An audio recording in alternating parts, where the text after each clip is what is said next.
আমি শিবানী এখন সোজা চলে যাচ্ছি ওর দিদি বাড়িতে, তো একদম গিয়ে ওর দিদি বাড়িতে গিয়ে কথা হবে যা হওয়া, ঠিক আছে? আমাদের চলে যাই, তারপরে কথা হচ্ছে না।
অনেকটা ঘুরতে হবে।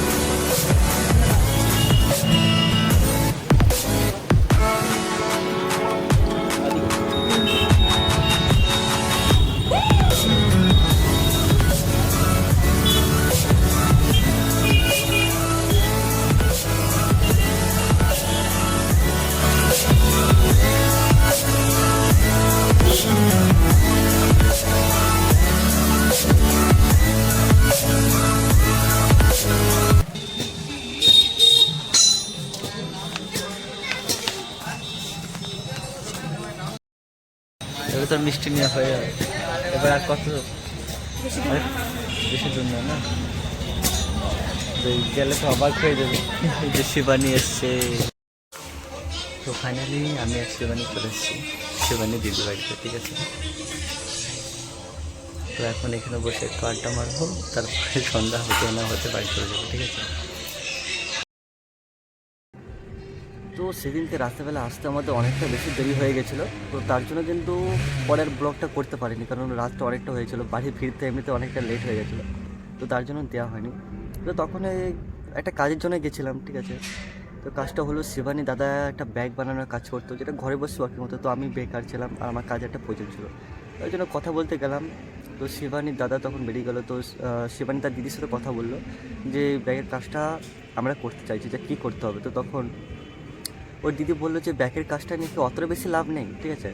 ব্যাগের কাজটার জন্য দিত 12 টাকা, ব্যাগ বানানোর জন্য কাজটা দিত 12 টাকা, তারপরে নিজের মেশিন কিনে নিতে হবে, আর কাজটা পাওয়ার জন্য কিন্তু আমাদের নিজের মেশিন কিনে নিতে হবেই, তার সাথে হচ্ছে 6 মাসের ট্রেনিং করতে হবে। মানে ট্রেনিংটা আবার ওরা দেবে তা নয়, ট্রেনিংটা কিন্তু নিজের টাকা দিয়ে নিজেদের করে নিতে হবে। তারপর গিয়ে যদি ব্যাগ বানাতে চাই, তারপর ওরা যেখান থেকে নিচ্ছে তো সেখানে বলবে, তারা কাজ দিয়ে দেবে, এটা হচ্ছে ব্যাপার। ওটা শোনার পর এবার তো ধরো অতটা এখন বর্তমানে টাকা নেই যে আমি একটা মেশিন কিনবো তারপর আবার ব্যাগ বানাবো, এটা এখন পসিবল। তার জন্য ওই কাজটা কয়টা ওই পর্যন্ত, তারপর হচ্ছে ওটা শুনেই আমরা বাড়িতে চলে এসেছি, ঠিক আছে?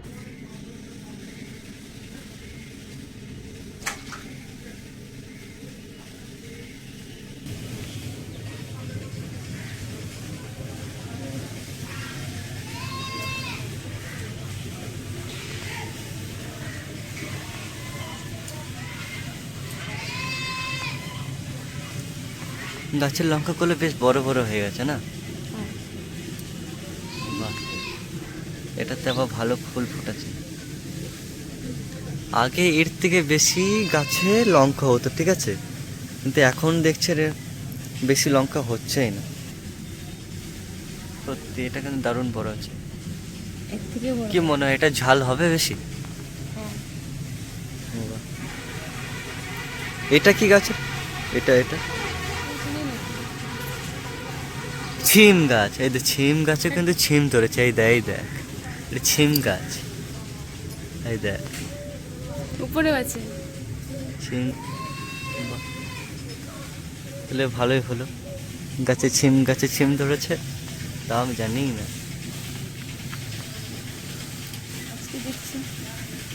কি অবস্থা, হ্যাঁ বাগানে এত গাছ আছে কিন্তু গাছগুলো অবস্থা খারাপ। এই তো এখানে আবার একটা লঙ্কা গাছ রয়েছে, এটা আবার লেবু গাছগুলো পাতাগুলো কেমন যে হয়ে গেছে, ঠিক আছে, পোকা লাগা হয়ে গেছে না, এগুলো তো হবে, বললাম না। তাই না? কি জানিস তাহলে? এটা। কি অবস্থা গাছগুলো, এগুলো কীটনাশক ওষুধটা দিলে না এটা অনেকটা ঠিক হয়ে যাবে। হ্যাঁ।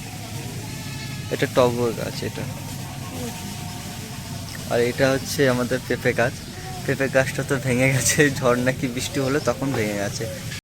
এই গাছটা যেটা দেখালাম এটাতে সব থেকে বেশি পেঁপে হয়, ঠিক আছে, কিন্তু তারপরেও এটা যে ভেঙে গেছে এত কষ্ট, সব থেকে বেশি হতো, এত পেঁপে হতো কি বলবো, মানে সবাইকে দিয়ে পারতাম না এত পেঁপে, আর পেকে পড়ে যেত, তারপরে পাখিরা সব খেয়ে নিত।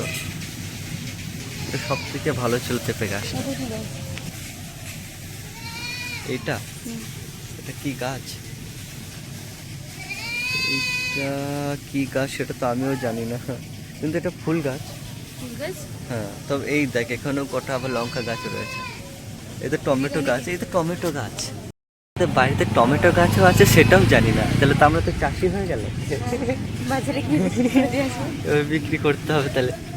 হ্যাঁ ভাবা যায়, আমাদের এইটুকু বাগানে যে এরকমও গাছ আছে সেটা জানি না, তবে আগে হ্যাঁ অনেক ধরনের গাছ ছিল। এটা কি? এটা বেগুন গাছ নাকি?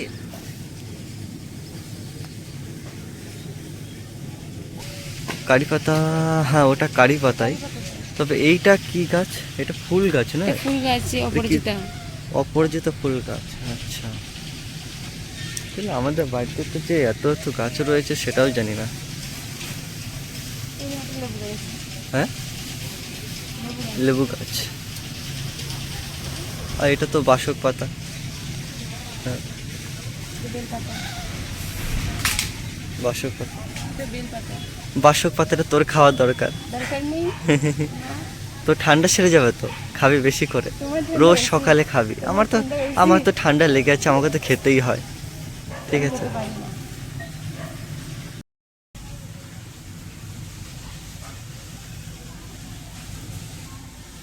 কি দেখালি? দেখলাম আমি ভুলে গেলাম। ও এই পাতাটা পুরো সাদা হয়ে গেছে, তাই না?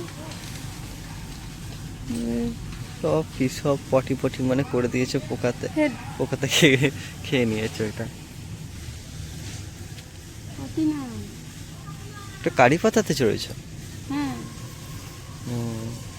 দেখছি বাগানের যে অবস্থা, এখানে কীটনাশক দিতে হবে, ঠিক আছে, বাগানটা আগের মতন দেখাশোনা করা হয় না, কোনো কিছু দিতে হচ্ছে। আগে যেভাবে বাগানটা ছিল না সব থেকে ভালো ছিল, মানে যা লাগাতাম তাই ফলতো, সব কিছু ভালো হতো। কোনটা? এটা কি? এই জিনিসটা কি? আচ্ছা, এই জিনিসটা হচ্ছে, হ্যাঁ যার নাম হচ্ছে চৌবাচ্চা। তো এখানে এটা আমাদের এখানে করা হয়েছিল তখন, মানে যখন আমাদের বাড়িটা করা হচ্ছিল তো তখন জল রাখার জন্য একটা জায়গার দরকার ছিল, তো মিস্ত্রিরা বললো যে জল রাখতে হবে, তখন বাবা বললো তাহলে একটা চৌবাচ্চা বানিয়ে দাও, যেন ওখানে জল রাখা হবে, তারপরে তোমাদের কাজ করতে সুবিধা হবে, মানে তারপরেই এটা বানানো হয়েছিল, ঠিক আছে।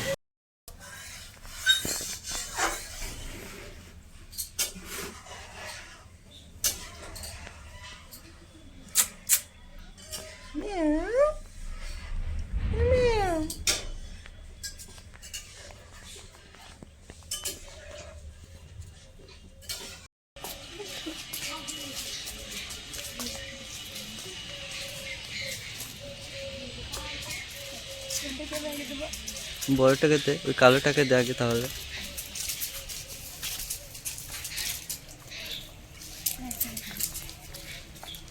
গুলু।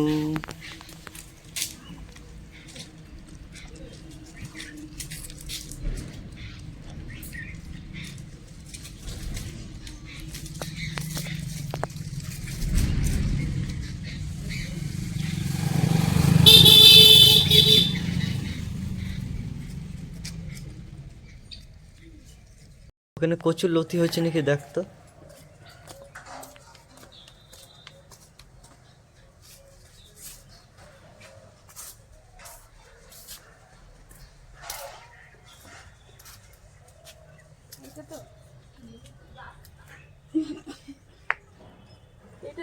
কচুর লতি চিনিস তো? হ্যাঁ।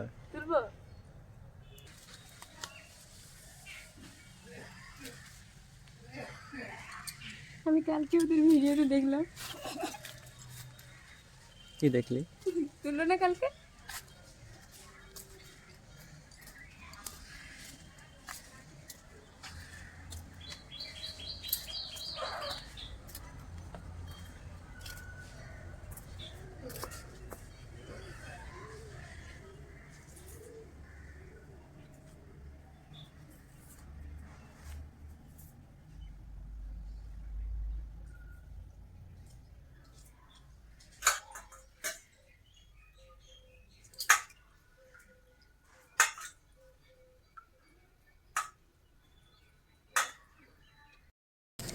রে নাও, এখানে সে কি করছিস? হ্যাঁ হুম?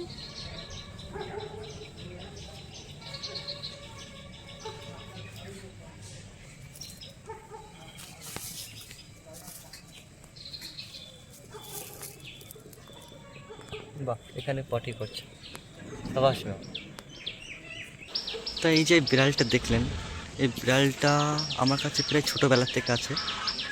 একদিন হঠাৎ করে বিড়ালটা আমাদের বাড়িতে আসে, তো বিছানায় হুটপাট করে উঠে যেত, গায়ে উঠে যেত।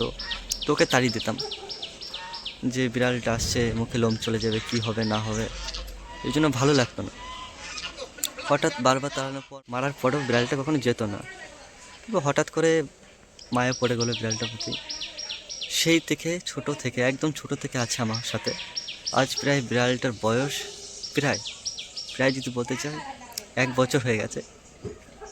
বেশি বাড়েনি বিড়ালটা, ঠিক আছে? আমার সাথে থাকে, আমাদের বাড়িতে থাকে, ঘুরে বেড়ায়, থাকে, খায় দায়, ঘুরে। তো খুব ভালো, আমাদের সাথে থাকে, বিছানা উঠে যায়, বিছানায় থাকে, ঠিক আছে?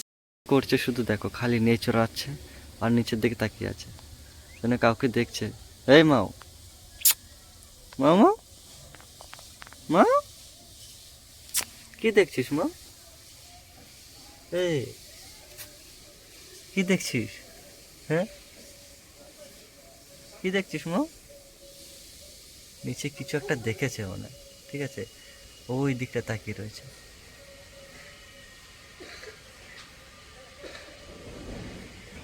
বিড়ালটা দেখো, বিড়ালটা শিবানীকে দেখছে। হ্যাঁ, তোকে দেখছে। দেখ, বিড়ালটা তখন থেকে তোর দিকে তাকিয়ে আছে যে কি করছে শিবানী, ওখানে কি করছে। হ্যাঁ না মাও, তুই শিবানীকে দেখছিস না? হ্যাঁ, বাহ, সাবাস। তো আমার আপাতত খিদে পেয়ে গেছে, মা আমাকে ডাকছিল ভাত খাওয়ার জন্য। তো সত্যি খুব খিদে পেয়েছে, আমি আগে খেয়ে আসি, ঠিক আছে? তারপর কথা হবে। চলো খেয়ে আসি।